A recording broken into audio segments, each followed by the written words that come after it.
Hello again, and today we're going to be looking at Mail Merge. This feature of Microsoft Word allows you to personalize documents, well, a generic document, so that it gives a personal feel to each user. So you can use letters, you can personalize envelopes for each user. So what we have here is already our letter created, and we're going to be looking at the Mail Merge feature. To get to the Mail Merge feature, you go to Mailings. You're going to now select your recipients, and fortunately for us, we're using an existing list. We're going to be looking at both Microsoft Excel and Microsoft Access. So we're going to start off with the Access. Use existing list. You're going to navigate to where you have your list. For us, we have that Access list right here, and we're going to choose which one of the fields or areas that has the list that you need, which is the information that you need, which is for us customer financial information. As you see, as we selected our recipient list, certain things started to become available to us, certain options. Now with our list selected, we now have to insert what is called merge fields. Now for this letter here, what I did, I created the letter and I added placeholders that will hold the location of where my merge fields are going to go. Now merge fields are the fields that represent the different parts of our document. Example, since we want to introduce the person's first name, their last name and address, these placeholders take the place of those merge fields. Now to insert the merge fields, you do as follows. You would use our insert merge function. So what you do, you're going to select the area where you want your merge field to appear. I'm going to go insert. Now since we have first name, we don't want to have them joined, so first name, last name. We're going to now change address, so insert the merge field for address and the merge field for email. Also, as you can see, my placeholders are in italics. I want them to be just like the rest, so I have to move that formatting on them. So then we go the total amount. So that will be for in our case, we now go back to mailings and insert. So that will be this one right here. This one also we're going to change. And finally this, oh not finally, we still have one more. This one here. And then this is our last one. So as you see, we have now changed the location of all of our placeholders. Now we want to know whether or not our letter makes sense with the placeholders as they are. To do that, we can preview our information. So you click preview, and as you see, the placeholders are no longer just first name and last name, but the actual names of the persons. And as you can see, the values have been placed, but as you can also see, my values that have been placed do not have any dollar signs in front of them. So this that we have here, we're going to have to place them manually. So just put your dollar signs to make sure that they appear the way you would like them to.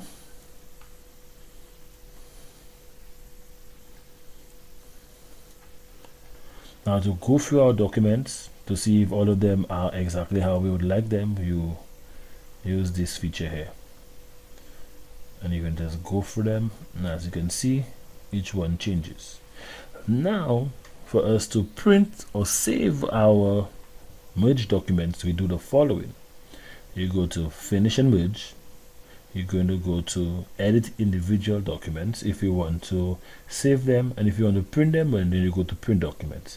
But since we want to save it, we're going to go to edit individual documents. We want to save all of them. We click all and you click OK. This in turn is going to create a new document for you. Let me show you. So this is our draft letter here. Let's move the preview, and now we have our merge document with all of our letters. You can see all our individual letters. And this is simply how you create a mail merge using an existing list using Microsoft Excel. Sorry, Microsoft Access.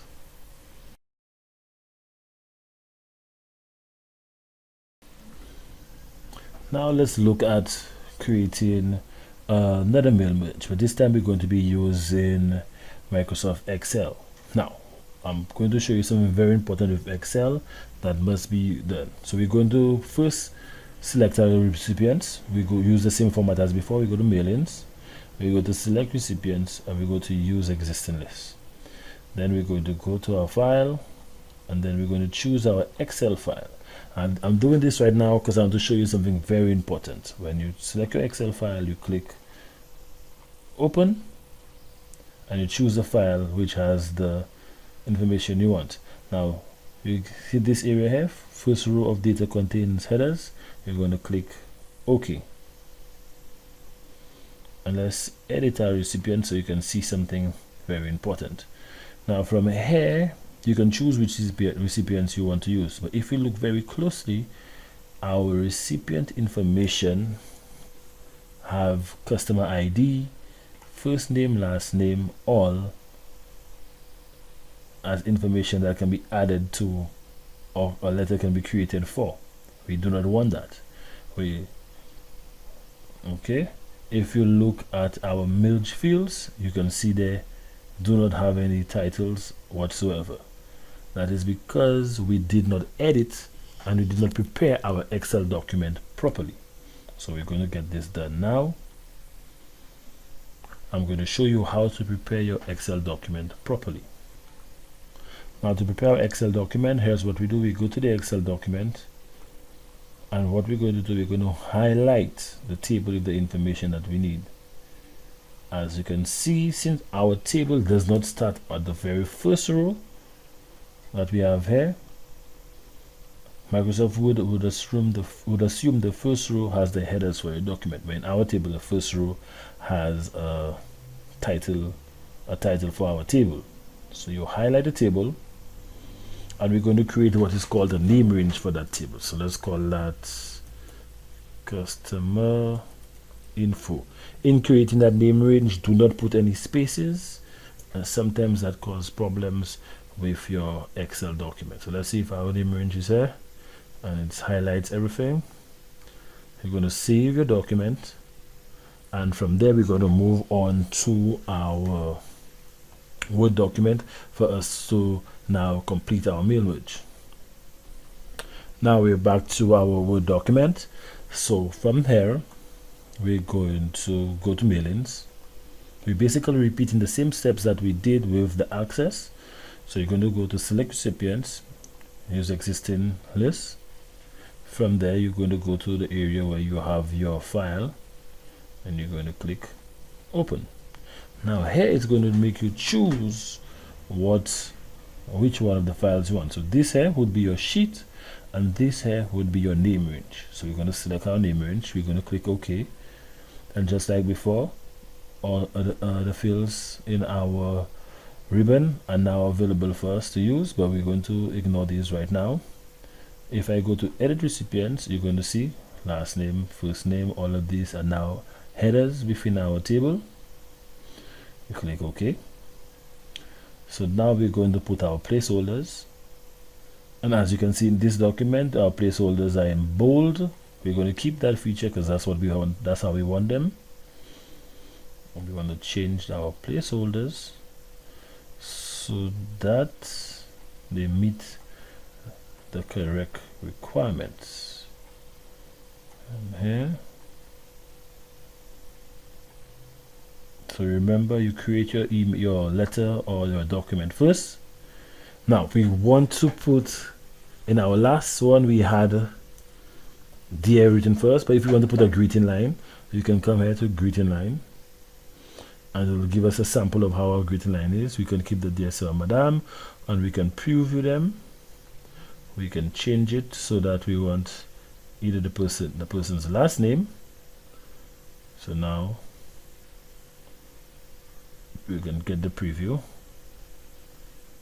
or you can do to whom it may concern. You can be casual with it if you want, just have the names here. So we're going to keep this version right here and keep it as a comma. You're going to have 2 there. We're going to put 2. Click OK. Our greeting line is here. Now let's make sure our information looks the way we want it. To do that, you go to print. You go to preview results, and we have 2 Elena Pella. The information is there, and then we can just go through it. As you can see, the information shows up. The address might be off, but this is how we want our information at this point in time. You can see the first name, the names are here, our address line is put first, and we do the same thing for us to end. If you want to print, or if you want to save them, we go to finish and merge. We don't want to print, we want to save, so we go to add individual letters. We're going to click leave it on all and click OK, and this is going to create a new document for us like we did previously with all our letters to show. And as you can see at the bottom, it's populating our numbers. We had 7, and these numbers will grow until we have all of our letters. So you can save this and you would have all your documents. I'd like to say thank you very much for watching this video. I hope it was helpful, and do let me know any other videos or any other features that you might want to know about Windows in Microsoft Word or Microsoft Excel and Access. Thank you very much for viewing. Do enjoy your day.